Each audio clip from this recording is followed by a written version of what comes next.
So look, I'm not the biggest Escape from Tarkov fan. The most experience I have with extraction games is games like Helldivers and Warzone's DMZ mode or whatever. So when I talk about this game, know that it's from information online. So Tarkov definitely has a cheating problem and its developers have done basically little to nothing about it. Hell, cheaters in the game, when looking at each other through walls, even have their own method of wiggling at each other to basically say, hey, stay out of my way and I'll stay out of your way. I discovered a secret weapon, the wiggle, and the wiggle was all I needed.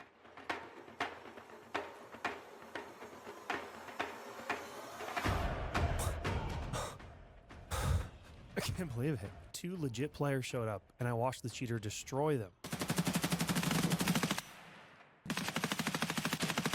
I'm gonna get him to rage on me. Just pop me in the head like he's gonna pop me in the head the second I show anything. You ready?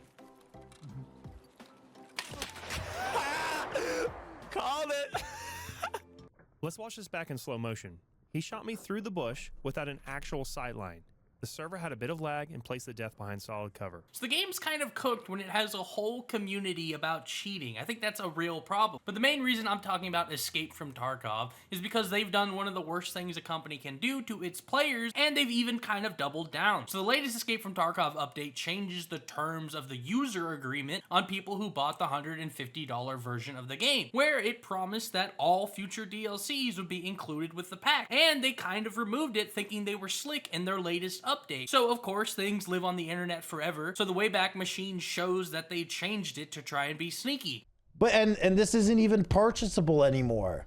But they removed that as well, so that you can't say that Escape from Tarkov Arena was considered DLC. Dude, what the fuck? Why are you guys doing this? Why? Like, what the fuck is going on, man? Why would you be changing that? For what reason would you be digging into the website like this and changing the descriptions of a no longer purchasable edition of the game? Why are you doing that? What is the intent behind that? I'm not going to say what it is, but it certainly looks like you're trying to cover your tracks on something. That looks shady.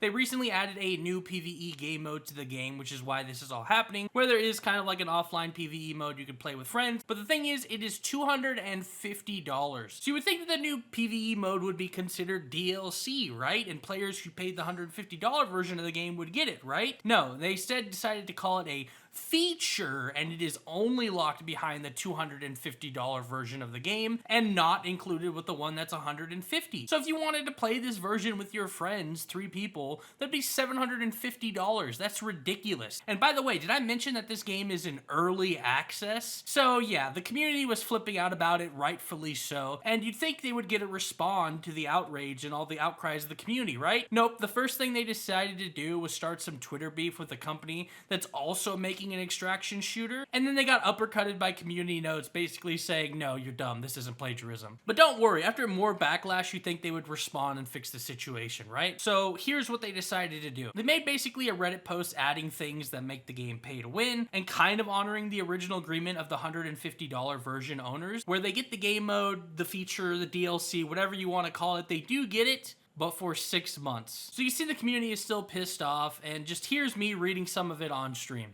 6 months? Temporary? Are you on crack? This is insane. Why is this temporary? I can't wait to see the lawsuit. Dude, what do you mean 6 months? Are you joking? Give us permanent access to the DLC you promised us you would? This is just more pay-to-win stuff, not what we wanted. Stop adding random pay-to-win features. Monetize your game cosmetically if you're bleeding funds. Your game is great. Stop ruining it. It's just a mess. With all due respect, next time just tell us to fuck off. You heard only a quarter of the issues. The problem with the new additions are as follows. Backpedaling on your word to release all new DLC. Making actual pay-to-win items with no indication you want to make them earnable. Asking an absurd $250 for new players to get access to the first things you guys have released that would actually help new players ease into the game. The rest, I really don't care. I have no intention of buying this slap in the face. What this move has done to the community. We feel disrespected. You promised no pay-to-win content. Second, we all have questions in the back of our minds. Why? Are you guys going bankrupt? Is this one final cash grab before it goes under? Do you really think your community is this stupid? Third, it makes us wonder, how far are you really willing to go to make an extra buck? Based on addition, just how far are you willing to try and go? Damn, bro. Gosh, this post fucking cooked, dude. Jack T6 cooked, bro. So yeah, I don't know. Personally, this is probably one of the biggest examples of a company that just doesn't give a shit about its players or its previous agreements that they've made. And it honestly makes me really sad for the Tarkov players and community that they have to sit through cheaters and then all of this.